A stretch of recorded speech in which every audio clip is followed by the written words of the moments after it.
Today is October the 4th, and this happens to be part 42 of our study of the ministry of Jesus. Yesterday we left Jesus. He just fed the 5,000 with a boy's lunch of 5 loaves and 2 fishes. By the way, 5 loaves and 2 fishes is a small amount compared to 5,000 men, which reminds me that God can take small things when given to him and make great things come from them. A person thinks, well, I can't give very much, but God can multiply it. And also, did you ever wonder what happened to the 12 basketfuls? I don't know, the Bible doesn't say, but perhaps they gave the 12 basketful to the boy that had given the 5 loaves and 2 fish. Well, after that had finished, Jesus went up into a mountain to be alone and to pray.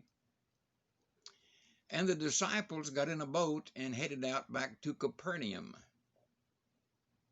Now, exactly why they left without Jesus, I don't know. Maybe Jesus told them to, but it doesn't say.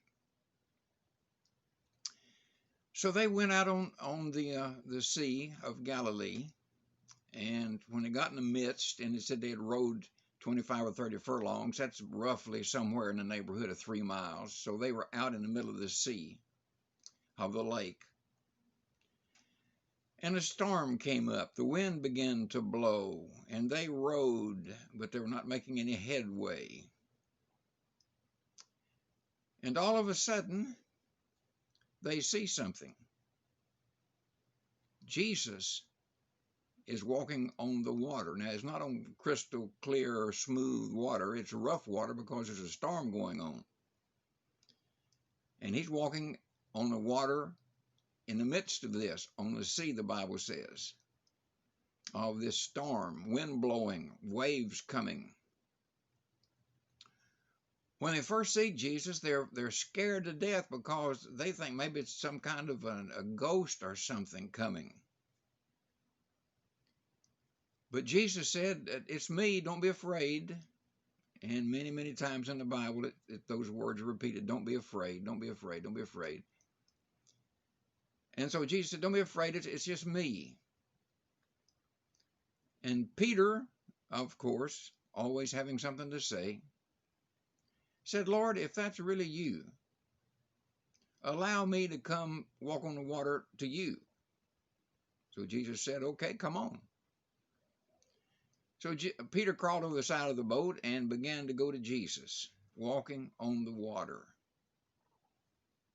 But he took his eyes off Jesus, and he began looking at the wind that was blowing and the waves that were rolling.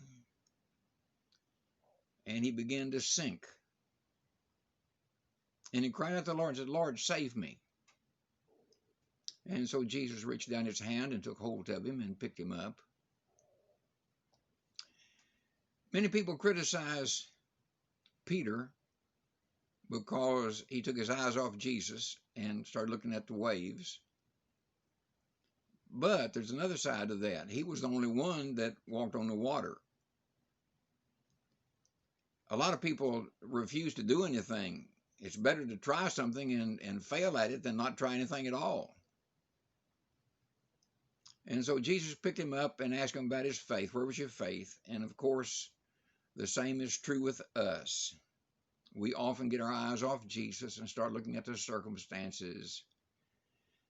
And we get afraid, and we don't trust him, and we begin to sink in despair. So we need to keep our eyes on Jesus. Well, Jesus walked on the water on the Sea of Galilee. I heard a song that says, "Come down to the river and look at a man walking on the water." And that song is absolutely, totally wrong. Jesus wasn't on the river, and he certainly wasn't walking on the water for a demonstration to see people see him walking on the water. So, and by the way, this says this is in the 4th watch of the night. The night was divided into 4 watches. One was from 6 to 9. The second watch was from 9 to 12. Third watch was from 12 to 3. Fourth watch, in which this was from 3 to 6. So sometime in that. And of course, it's awfully dark before the dawn, but the dawn may break and bring a light. So we're not sure exactly when in this fourth watch Jesus came, but evidently it was not really daylight yet because they didn't see a clear picture of him until he got closer to them. So then Jesus comes and gets in the boat, and when he does, they are immediately at the land where they're going.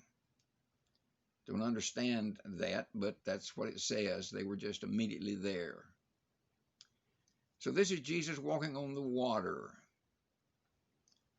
at the closing, at the end of his first year in ministry in the area of Galilee. So we'll stop there for today, and we'll pick up and see what Jesus does in the morning. Until then, I hope you have a fantastic day today.